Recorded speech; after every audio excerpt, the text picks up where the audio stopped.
This is Run Free and Live. Welcome. Today's run is 5 miles total, 2 mile warm up, 2 mile timed run, and 1 mile cool down. I've been using my new coach for a few days now, just about a week. And how do I feel about this run? It's rainy outside, but not too windy. It's been windy the past couple of days, and the past few days that I've done my easy runs for recovery and getting ready for this timed run has been windy, and I've run them all on the track because of that. Now, I really know that I can do this run. However, I don't know how fast I'm going to go or how good it's going to be. So let's take it one step at a time and do it and feel it and everything. So that's kind of how I feel overall. I feel calm, I feel loose. Stretching has been good. So doing these past few days of doing really, really slow runs, like a 10-minute mile pace, and doing like 4 miles and 5 miles worth, and not doing a full 8 or 10 of a recovery run, has actually made my legs feel a lot better. And I'm actually happy for that. And I feel ready to go. So if you're ever wondering what you need to do differently, and you're like, I'm feeling tight, my legs are tired and everything, either take some time out completely and just stretch, or scale it back, slow the run down, maybe a minute or two or three, or however it feels.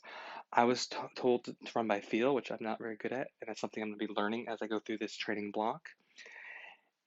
And so I just went as slow and it started off at around 10, I think 10:06 is what my watch said at one point. And then by the time I got done mile 4 and 5, it was down to like 9:20, roughly, give or take. Because but it felt the same effort because your muscles naturally, at least my muscles naturally relaxed. I like that. That's something that I was very happy with. And also, I scaled the miles back, and I didn't do it like I was doing 8 and 9 miles at a recovery pace of what I thought was recovery. It wasn't slow enough. I thought around 2 minutes was slow enough. I need to go closer to three and let my body relax. So that's probably what was best for me. So to recap, I feel good, ready for this timed run. 2 mile warm up, 2 mile time run, 1 mile cool down. I'll check in after to let you know how I feel. But right now I feel good. I'm not nervous at all, actually. I'm surprised. I thought I'd be a little nervous and everything, but I feel good and confident because there's no pressure. Just see what the body can do. I'm not worried because I don't know what I can't do. So I'm not like, oh, I don't know if I can hit this pace or not. I don't feel that. So that's pretty good. I like it. I'll check in after. Thanks. Just got back from the run and now I'm recovering, getting myself ready to go for my day. This run wasn't actually as bad as what you would think it would be. I know I had no idea going into this run how I would do the time trial of the 2 miles, and I really didn't. I was going to go by feel, and I didn't really know what that meant. So starting off, 2 mile, just 8 laps around the track, nice and easy, and hit my paces that are going to be from what your legs are good. My legs felt really good, really good. I didn't have any issues at all with tightness or fatigue or heavy legs. That's always a good feeling. I like that feeling. And then when I got ready to go into the 2 mile timed run, I just did a few jumps up and down to get myself ready to go, and then I just took off. Now, getting into the groove, I was just going to go by a feel of how hard the pace was. It's hard to describe the feeling, I guess, when it's hard. It's where you're pushing, but you know you're not going all out, and you're giving effort, but it's not like a jog, and it's not like a run, it's not a sprint either. It's very difficult to describe how the pace feels, but it's an effort where you're putting out, where you know you can hold it, but it's not like where, okay, I only got a couple more laps in me before I'm dead. It's not like that. And that's how I was going about the first lap or two. I looked at my watch and tried to see what I was doing, and I noticed I was a little slow. Um, because the Garmin, when I run, it's roughly about 0.02, 0.03 off per lap. Per mile is what it's off when it comes to judging and getting your splits for the mile. So every time I ran a mile, it would hit, the watch would say you're done a mile already, and I'd be about zero point zero 0.02, 0.03 away from the mile point on the track. So I'd have to hit, so my watch would automatically do a lap, and then when I hit the mile marker, I would hit the lap time to get my official lap.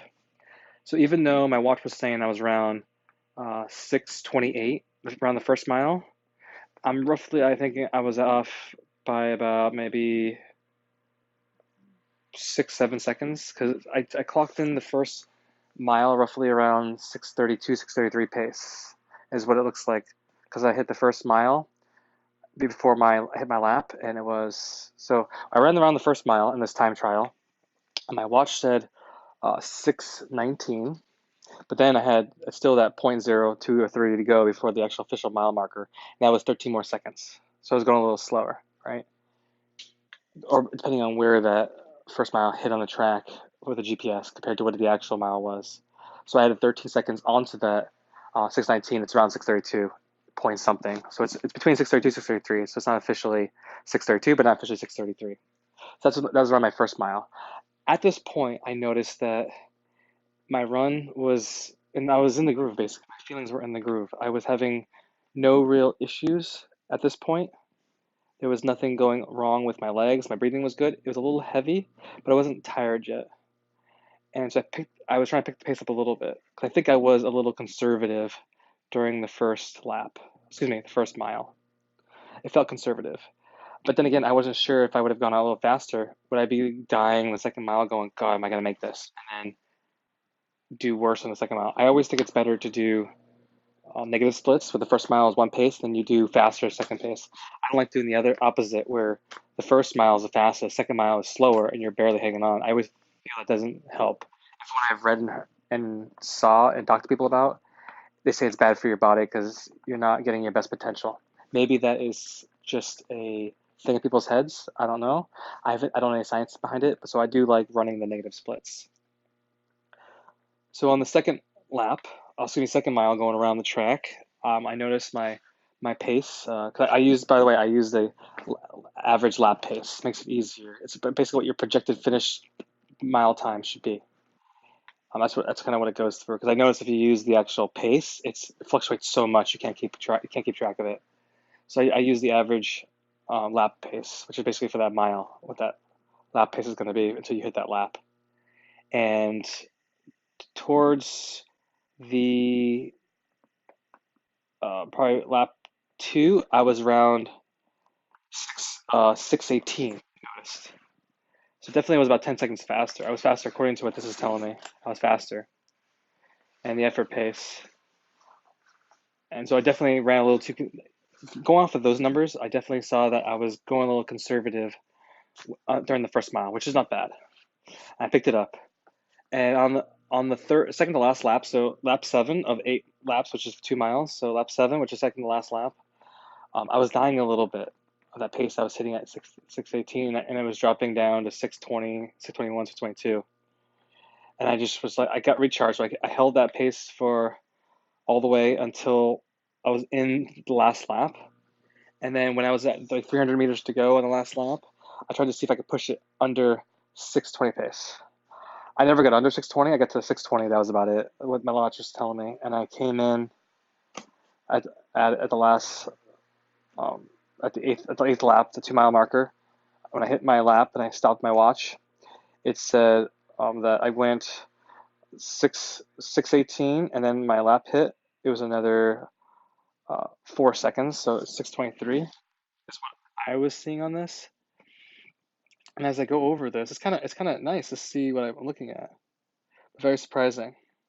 Oh, sorry, 5 laps. So the last mile pace was 6:18, and then you add 5 seconds on it, so 6:23. So 6:23. So I went from a 6:32 to 6:23. So about a 10-second difference. Is that good or bad? I don't know. I'm gonna talk with my coach about that and see if I can get more,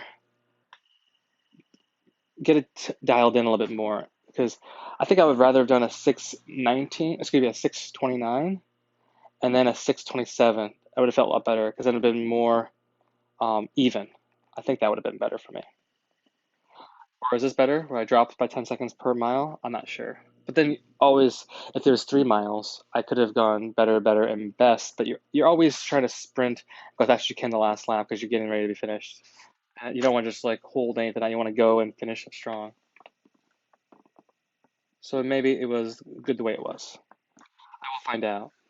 So that's my um, things that I felt during the laps and how I felt overall. But overall, I think emotionally on this run, I feel pretty good. I feel that the paces were not as worse as I thought. I actually thought it was going to be slower. I was thinking more of like 6:45, 6:50 pace is kind of what I was thinking I was going to hit after what I was doing on my own before I got my coach a few days ago.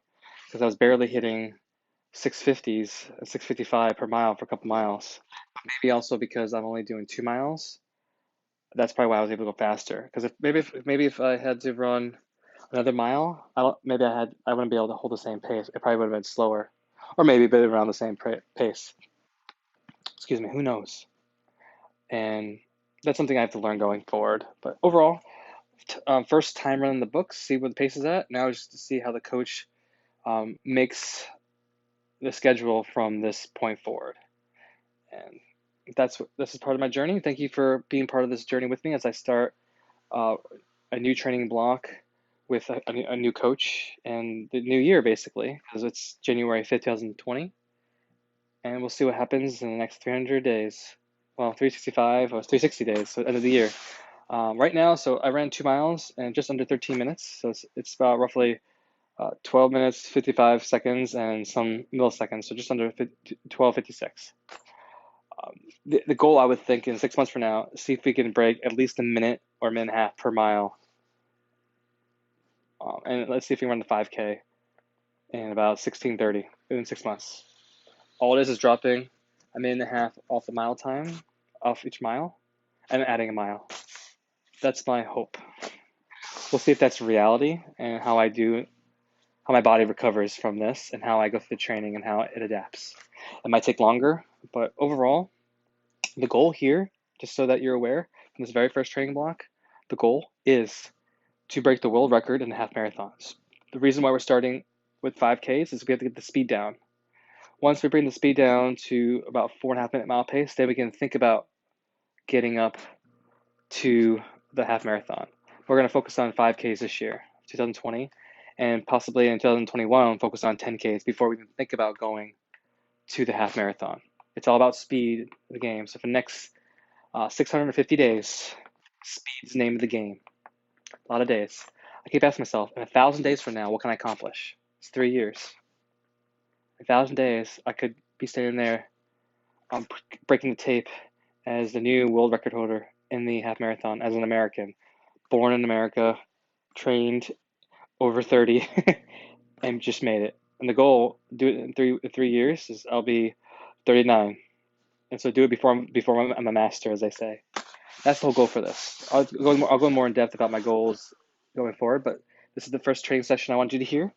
Have a great day, and thank you for following the journey of run free and live. Take care.